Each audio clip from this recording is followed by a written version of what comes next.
ევროკავშირის სახელით და ევროპული ინტეგრაციის იდეის გამოყენებით ევროპარლამენტმა პრაქტიკულად ხაზი გადაუსვა ქართველი ხალხის მიერ ბრძოლით და სისხლით მოპოვებულ დამოუკიდებლობას და სუვერენიტეტს და შეურაცხყოფა მიაყენა საქართველოს სახელმწიფოებრიობის იდეას. რასა იუკნევიჩიანის მიერ მომზადებული ანგარიშით ევროპარლამენტმა ფაქტობრივად განაცხადა, რომ საქართველოს ხელისუფლების ლეგიტიმურობის განსაზღვრის უფლება არა ქართულ ხალხს, არამედ ბრიუსელის პოლიტიკურ ბიუროკრატიას ეკუთვნის, რომ სწორედ მას შეუძლია გადაწყვიტოს, ვინ უნდა მართავდეს საქართველოს და რომელი ხელისუფლებაა მისთვის მისაღები. ეს წარმოადგენს დემოკრატიის ფუნდამენტური პრინციპების უარყოფას.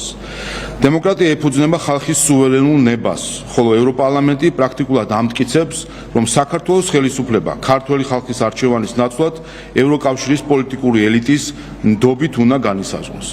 ასეთ მიდგომაში იკვეთება არა თანასწორ პარტნიორთა კავშირის, არამედ ფეოდალური ვასალიტეტის ლოგიკა, რომლის მიხედვითაც სუვერენიტეტი ხალხის ბუნებრივი უფლება კი არ არის, არამედ ზემოდან მინიჭებული პრივილეგიაა.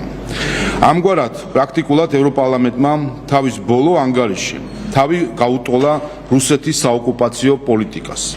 მაშინ, როდესაც რუსეთი უარყოფს საქართველოს სუვერენიტეტს ქვეყნის ტერიტორიის მეხუთედზე, ევროპარლამენტი უარს ამბობს აღიაროს საქართველოს სუვერენიტეტი მის მთელ ტერიტორიაზე. უპრეცედენტოა ისიც, რომ ევროპარლამენტი საქართველოს ყოფილ პრეზიდენტ სალომე ზურაბიშვილს, რომელსაც მოქმედი კონსტიტუციისა და კანონმდებლობის საფუძველზე არ გააჩნია სახელმწიფო უფლებამოსილება, ქვეყნის ლეგიტიმურ წარმომადგენლად მოიხსენიებს, ხოლო ხალხის მიერ არჩეულ პარლამენტს, მთავრობასა და პრეზიდენტს დე ფაქტო ხელისუფლება აცხადებს.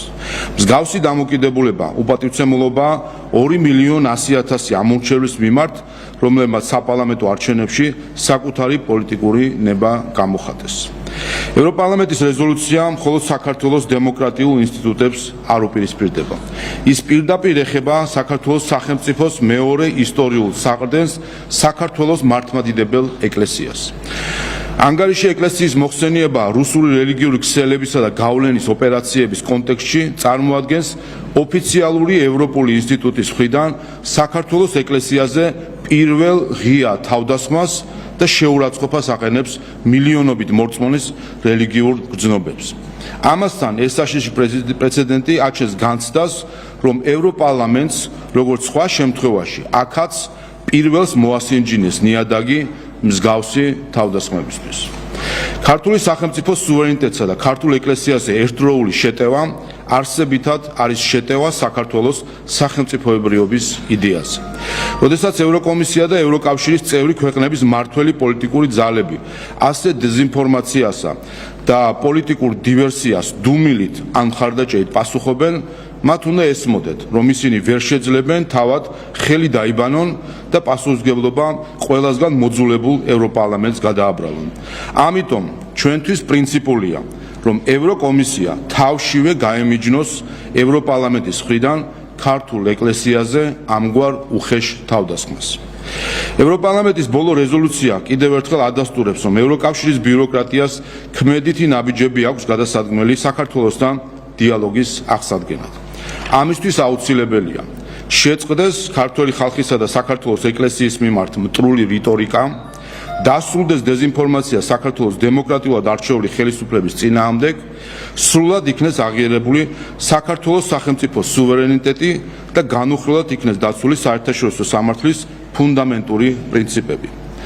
ფარისევლობაა, როდესაც ერთი მხრივ ევროპარლამენტი უკრაინის სუვერენიტეტის დარღვევას გმობს, ხოლო მეორე მხრივ თავად ცდილობს საქართველოს ხელისუფლების ლეგიტიმურობის საკითხი ქართველი ხალხის ნაცვლად გადაწყვიტოს.